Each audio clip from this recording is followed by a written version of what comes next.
আজকে গেছিলাম একটা শ্রাদ্ধ বাড়ির নেমন্তন্নতে। সেখানে কী কী খেলাম তোমাদের সাথে শেয়ার করব। তো চলো ভিডিওটা শুরু করা যাক। প্রথমেই দিয়ে গেল একটা জলের বোতল, আর তারপরে দিয়ে গেল পাতা আর লেবু।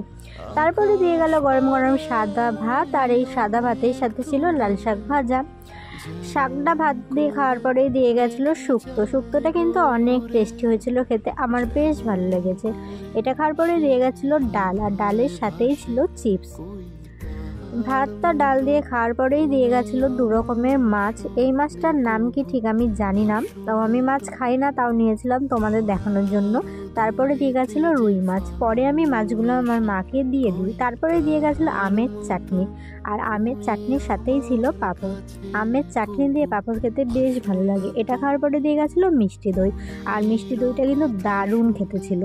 তারপরে দিয়ে গেছিলো 2 রকমের মিষ্টি, আর সবশেষে ছিল হজমোলা। ভিডিওটা তোমাদের কেমন লাগলো অবশ্যই কমেন্ট করে জানিও।